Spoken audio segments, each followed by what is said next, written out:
Hello साथीहरू, तपाईँहरू सबैजना सन्चै आरामै हुनुहुन्छ होला। म चाहिँ यहाँनिर टाउको कनाउँदै यहाँनिर रोशन दादाहरूकोमा आइपुगेको थियो होइन। हाम्रो तलनिर दिवस दाको भाउजू, हाम्रो हेमा भाउजूको चाहिँ बर्थडे थियो। सो अन्त तल हाम्रो कृष्ण आन्टी र मैले चाहिँ अब सरप्राइज दिनुको लागि चाहिँ कोलुङ गएर होइन रोशनकोमा केक ल्याएर राखेको थिएँ। अनि केक चाहिँ यहाँनिर छ साथीहरू, हेर्नु सक्नुहुन्छ तपाईँहरूले होइन। अन्त म चाहिँ फेरि यो केक हातमा झुन्डाएर चाहिँ लागेँ ओह्रालो गएर चाहिँ अन्त तलनिर बाटोमा यसो राखेन। त्यहाँबाट आन्टीले चाहिँ त्यहाँनिर बाटैबाट खोलेर चाहिँ रेडी गरेर ल्याउनै ल त्यहाँनिर भनेको थियो। अन्त घरकै माथिल्लोपट्टि आएर चाहिँ खोलेर चाहिँ टक्कै रेडी गरेँ होइन।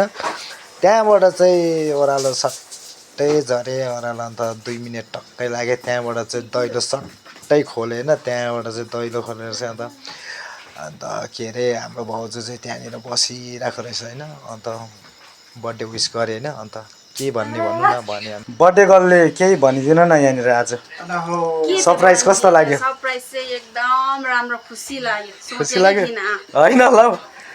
आन्टी चाहिँ किन बस्छ अरे? आन्टी त रिदिमाले भात पकाउँछ नि भन्दै बसिरहनु। आन्टी र मेरो प्लान है यो चाहिँ। अन्त बर्थडे गर्ललाई चाहिँ अन्त कस्तो लाग्यो सरप्राइज भनेको त्यहाँनिर सुनिहाल्नु भयो होला। बर्थडे गर्लले चाहिँ भन्यो होइन, एकदमै अब खुसी लाग्यो होइन। अब सरप्राइज चाहिँ अब एकदम मन पर्यो मलाई। कहिले पनि यस्तो चाहिँ विस चाहिँ गरेको थिएन कसैले पनि भनेर भन्दै थियो होइन।